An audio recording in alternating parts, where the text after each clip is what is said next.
ओम अज्ञानतिमिरन्धस्य ज्ञानञ्जनशलाकया चक्षुरुन्मिलितं तस्मै श्रीगुरुवे नमः। श्रीचैतन्यमनोभीष्टं स्थापितं येन भूतले स्वयं रूपकदा मह्यं ददाति स्वपदान्तिकं। वन्देऽहं श्रीगुरो श्रीयुतपदकमलं श्रीगुरुन् वैष्णवांश्च श्रीरूपं साग्रजातं सहगण रघुनाथान्वितं तं सजीवं साद्वैतं सावधूतं परिजनसहितं कृष्णचैतन्यदेवं श्रीराधा कृष्णपादान् सहगण ललिता श्री विशाखान्वितांश्च। जय श्री कृष्ण चैतन्य प्रभु नित्यानंद श्री अद्वैत गदाधर श्रीवासादि गौर भक्तवृंद। हरे कृष्ण कृष्ण कृष्ण हरे हरे, हरे राम राम राम हरे हरे। हरे कृष्णा। बहुत ही आज शुभ दिन है, पांडव निर्जला एकादशी। इस तिथि में आप सभी लोगों की आज दीक्षा संस्कार हो रहा है।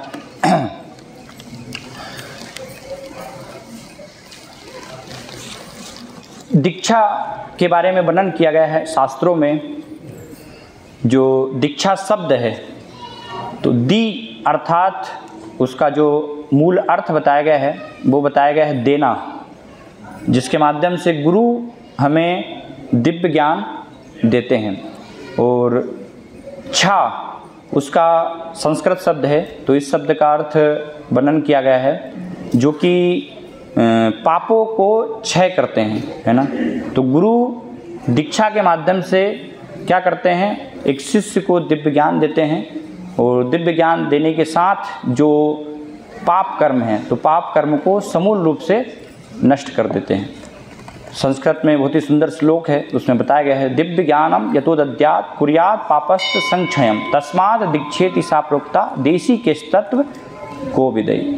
तो जो बुद्धिमान जन हैं उन्होंने दीक्षा की परिभाषा दी है। दीक्षा अर्थात कि गुरु से दिव्य ज्ञान श्रवण के माध्यम से ग्रहण करना है और इस प्रक्रिया के द्वारा गुरु एक शिष्य के समस्त पापों को समूल रूप से नष्ट करते हैं।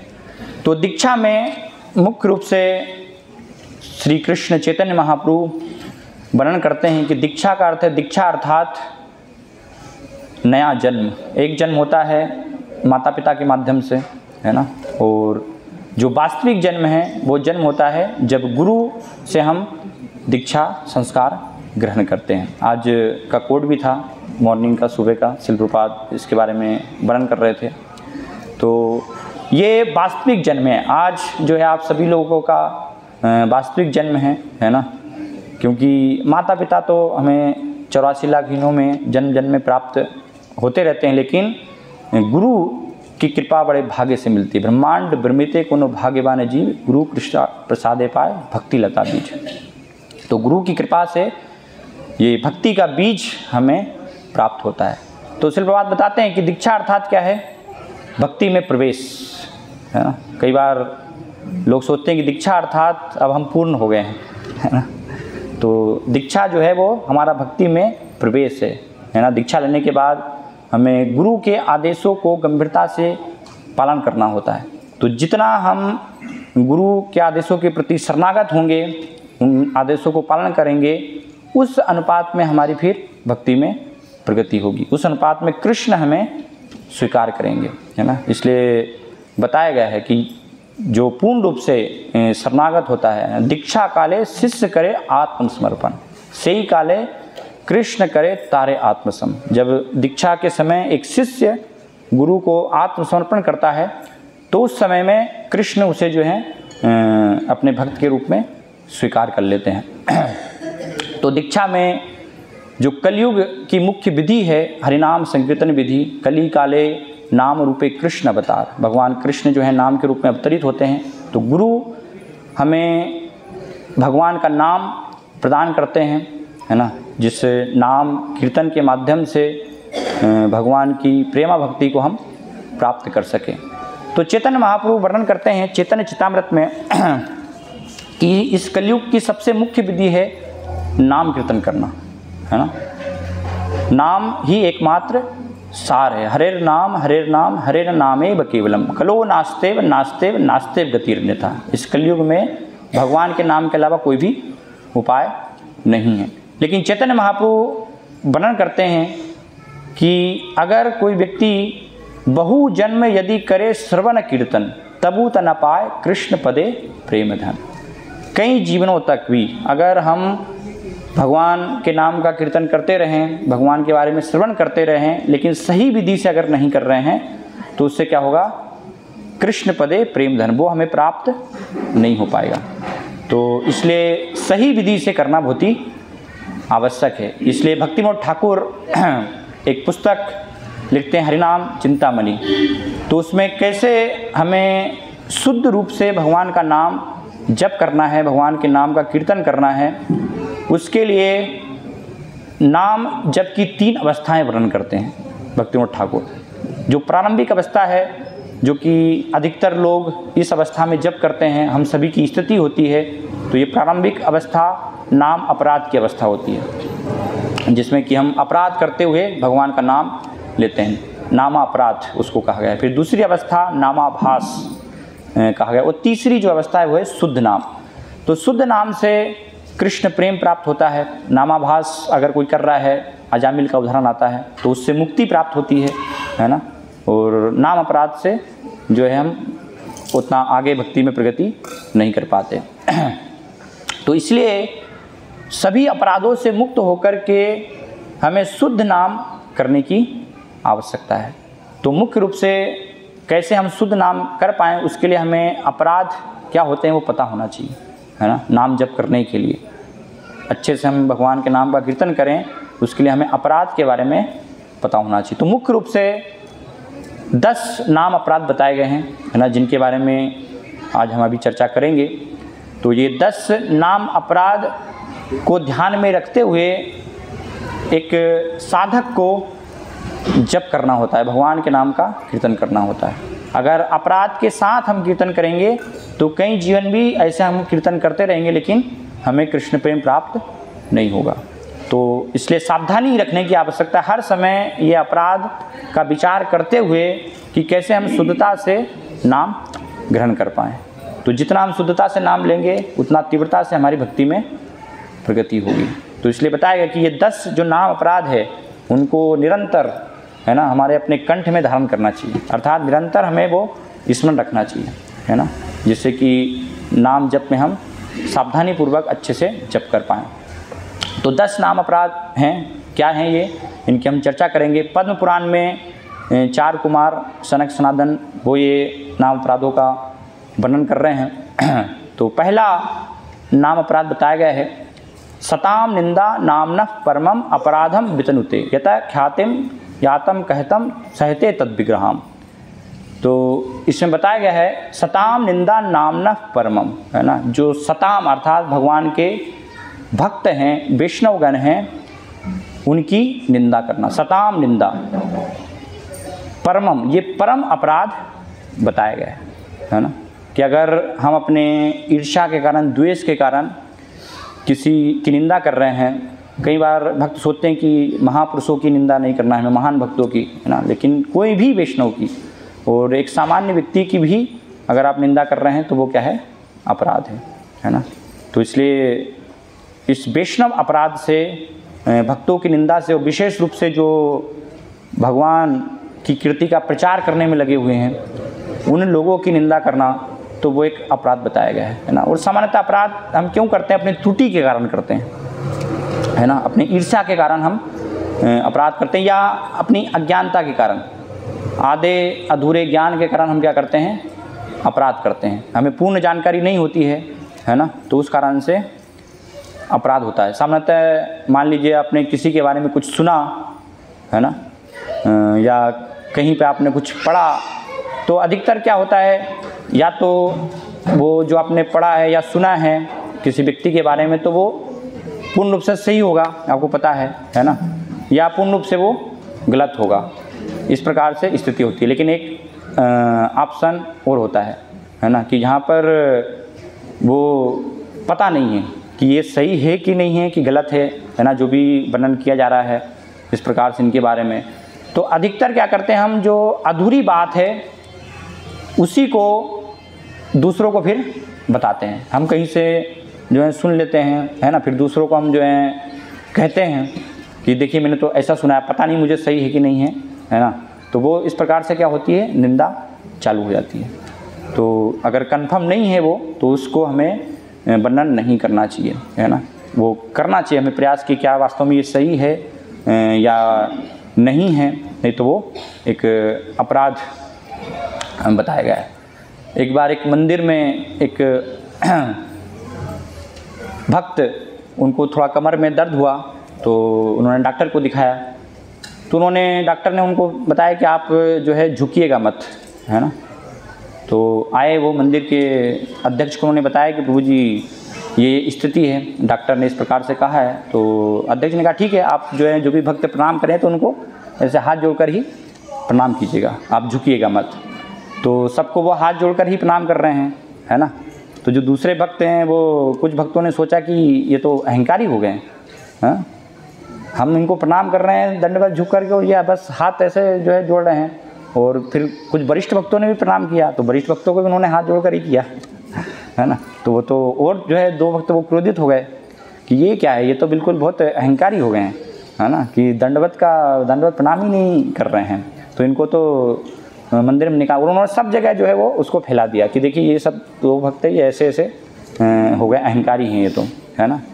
और मंदिर के अध्यक्ष के पास भी वो पहुंच गए कि प्रभु जी निकालिए, ये दो भक्त तो बहुत अहंकारी हो गए हैं, है ना। हम प्रणाम करते हैं, वो दंडवत प्रणाम ही नहीं करते हैं, इस प्रकार से। तो अध्यक्ष ने कहा कि मैंने ही उनको जो है कहा था। तो वो बोले आपने ऐसी गलत शिक्षा क्यों दी, आपने ऐसा क्यों कहा तो उन्होंने कहा कि आपको पता नहीं है, एक्चुअली उनको जो है कमर में समस्या है ना, तो उस कारण से उनको झुकने के लिए मना कहा गया है।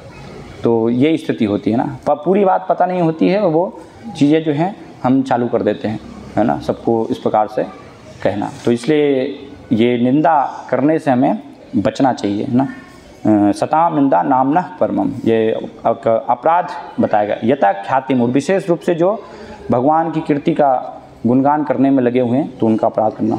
फिर दूसरा अपराध बताया गया है, शिवस्य श्री विष्णु यह गुण नाम आदि सकलम धिया भिन्नम पश्चेत स खलु हरि नाम हित करे। अर्थात शिव और भगवान विष्णु हैं या अलग अलग दूसरे देवी देवता हैं, तो उनके नाम जो हैं उनको एक समान समझना कि शिव है, ब्रह्मा है और विष्णु सभी एक समान। जैसे हम देखते हैं मायावादी का यह विचार होता है ना, मायावादियों का ये मानना कि ये जो हैं सभी एक ही हैं। तो किसी की भी आप पूजा कीजिए, किसी की भी आप आराधना कीजिए, उसका एक ही फल होगा, लेकिन ये अपराध बताया गया। अगर आप हरिनाम जप करते हुए आपके अंदर ये विचार हैं कि शिव जी भी हैं, ब्रह्मा जी भी हैं, कोई देवी देवता भी हैं, तो सब एक ही हैं, है ना, तो उस प्रकार से हरिनाम करने से फिर लाभ नहीं होगा। तो ये एक इस का अर्थ है। और दूसरा अर्थ क्या है, भगवान के नाम रूप गुण लीलाओं में अंतर करना, है ना। भगवान का नाम रूप गुण लीला सभी एक दूसरे से क्या है, अभिन्न है, किसी प्रकार से किसी में कोई भी अंतर नहीं है। तो अगर हम नाम रूप गुण लीलाओं में अंतर कर रहे हैं तो ये भी क्या है, एक अपराध है ना। तो ये दूसरा नाम अपराध बताया गया। फिर तीसरा अपराध बताया गया, गुरु और अवज्ञा, गुरु की अवज्ञा करना, है ना। तो गुरु हमें आदेश देते हैं दीक्षा के समय, हम गुरु के समक्ष जो है प्रतिज्ञा करते हैं कि 4 नियमों का हम पालन करेंगे, प्रतिदिन 16 माला जप करेंगे, है ना, हर दिन। तो मुख्य रूप से अगर ये 4 महापाप कोई तोड़ता है तो ये तो महान अपराध बताया गया है। और साथ में गुरु और अवज्ञा अर्थात गुरु के आदेशों को पूर्ण रूप से स्वीकार नहीं करना, है ना। उनको हमारे जीवन में हम जो हैं स्वीकार नहीं कर रहे हैं, है ना। कुछ जो अच्छा लग रहा है वो हम ले रहे हैं कि हाँ ठीक है, गुरु के ये उपदेश अच्छे हैं, ये उपदेश तो अच्छे नहीं है, तो इनको हम जो है नहीं मानेंगे, नहीं स्वीकार करेंगे। तो ये क्या है, अपराध है ना। उसमें एक दिन में हो सकता है कि गुरु के सारे उपदेशों को हम पालन नहीं कर पाएँ, है ना, लेकिन हमारी शरणागति होनी चाहिए कि गुरु जो भी बता रहे हैं उसमें कोई भी त्रुटि नहीं है, वो सारे उपदेश हमें पालन कर। फिर धीरे धीरे अगर इच्छा है तो हम उसको सारे उपदेशों को पालन करेंगे। एक रात में कोई भी पूर्ण रूप से पालन नहीं कर पाएगा, लेकिन वो इच्छा हमारी होनी चाहिए। ऐसा नहीं होना चाहिए कि नहीं हम तो ये तो पालन करेंगे ही, हमने उनको रिजेक्ट ही कर दिया, पूर्ण रूप से उनको निरस्त कर दिया। तो इस प्रकार से गुरु अवज्ञा हो जाएगी, गुरु के आदेशों का उल्लंघन करना। फिर चौथा नाम अपराध बताया गया, श्रुति शास्त्र निंदनम, जो वैदिक साहित्य हैं, भगवद गीता, श्रीमद् भागवतम और भी वेद है ना, इतिहास, महाभारत, रामायण, तो सभी जो शास्त्र हैं उनकी निंदा करना, श्रुति शास्त्र निंदा। जैसे हम आज के समाज में देखते हैं ना, लोग सोचते हैं ये सब क्या कल्पना है, ये मिथ्या है, जो भी शास्त्रों में सब लिखा गया है, तो इस प्रकार से विचार होता है। तो इसको एक अपराध बताया गया, श्रुति शास्त्र निंदनम है ना, साहित्यों की निंदा करना। और इसका एक अर्थ ये भी है कि जो आचार्य हैं, आचार्यों ने जो भी पुस्तकें लिखी हैं, विशेष रूप से शिल प्रपात और शिल प्रपात के पहले भी जो पूर्ववर्ती सब आचार्य हैं, तो उनके ग्रंथों की भी निंदा करना है ना। उन ग्रंथों में जो भी शिल प्रपात ने लिखा है उस पर कुछ अपनी जो है अज्ञानता के कारण टिप्पणी करना, तो वो एक श्रुति शास्त्र निंदनम। क्योंकि जो भी महान आचार्य हमें किताबें दे रहे हैं वो सब भी क्या है, शास्त्र है, शास्त्रों से अभिन्न है ना, वेद से अभिन्न बताया गया उनको। जो साक्षात वेद हैं और शिल प्रपात की पुस्तकें हैं तो उनमें कोई भी अंतर नहीं है। तो इसलिए किसी भी प्रकार से हमें वैदिक साहित्यों की निंदा नहीं करना चाहिए। पूर्ण रूप से सारे वचनों को हमें उनको स्वीकार करना चाहिए। फिर 5वां अपराध बताया गया है तथा अर्थवाद। तथा अर्थवाद अर्थात कुछ अर्थ करना, भगवान के नाम में जो है कुछ अर्थ लगाना है ना, उसका मन से जो है अर्थ गठन करना। जैसे हम देखते हैं अलग अलग लोग करते रहते हैं, कुछ भी अपना अर्थ लगाते हैं कि हरे जो है, हरे अर्थात हरा और कृष्ण अर्थात काला। तो हरा और जब कृष्ण काला मिल जाते हैं तो फिर क्या है, उससे जो है पीला बन जाता है, अर्थात श्रीमती राधा रानी बन जाती है ना। तो ये क्या है, तथार्थवाद है ना, एक अर्थ जो है हम मन से आरोपित कर रहे हैं। शास्त्रों में बताया गया है हरे कृष्ण महामंत्र का क्या अर्थ है, हरे अर्थात राधा रानी, उनको हम संबोधित कर रहे हैं ना, भगवान की शक्ति, हे हरे, हे भगवान की शक्ति। कृष्ण अर्थात जो है सर्वाकर्षक, जो सभी को आकर्षित करते हैं। तो हे हरे है ना, हे भगवान की शक्ति, हे कृष्ण, आप हमें जो है अपनी सेवा में लगाइए।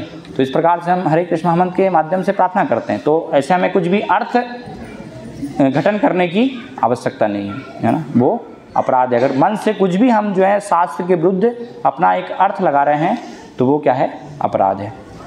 फिर 6वां अपराध बताया गया है हरि नामनी कल्पनम, भगवान के नाम की जो है कल्पना करना, पूर्ण रूप से हमारी भगवान के नाम में श्रद्धा नहीं होना है ना। शास्त्रों में बताया गया नाम चिंतामणि कृष्ण चैतन्य रस विग्रह पूर्ण शुद्धो नित्य मुक्तो अभिन्नत्वा नाम नामिनो। भगवान का नाम जो है पूर्ण रूप से शुद्ध है, नित्य मुक्त है ना। नाम और भगवान जो स्वयं है कोई भी किसी भी प्रकार से अंतर नहीं है। जो नाम है वही क्या है, कृष्ण है। इसलिए भक्तिसिद्धांत महाराज नाम को नाम प्रभु बोलते थे है ना, इस प्रकार से वो संबोधित करते थे कि नाम प्रभु है ना, क्योंकि भगवान से अभिन्न है नाम। ऐसा नहीं कि नाम अलग है और कृष्ण जो है वो अलग है, नहीं है ना, नाम ही साक्षात क्या है, कृष्ण है। तो इसमें अगर कोई कल्पना कर रहा है हरि नामनी कल्पनम, जैसे चैतामृत में एक उपाख्यान आता है, हिरण्य मजूमदार और गोवर्धन मजूमदार जो हैं उनके एक सेवक रहते हैं गोपाल चक्रवर्ती। तो हरिदास ठाकुर को एक बार जब महासभा में उनकी बुलाया जाता है तो हरिदास ठाकुर हरिनाम की महिमा वर्णन करते हैं, वहाँ पर संवाद होता है।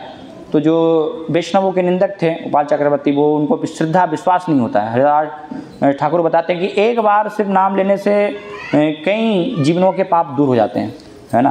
तो पाप दूर होना वो हरिनाम का मुख्य फल नहीं है। हरिनाम का मुख्य फल तो क्या है, कृष्ण प्रेम प्राप्त होना। हरिनाम से कृष्ण प्रेम प्राप्त होता है ना। नाम से पाप का क्षय होना, पाप से मुक्ति मिलना, वो तो किस प्रकार से, जैसे सूर्य प्रकट होने के पूर्व ही क्या होता है, सारा जो कोहरा है वो सब गायब हो जाता है ना। अभी तो सूर्य प्रकट ही नहीं हुआ है लेकिन सारा सब कुछ गायब हो जाता है।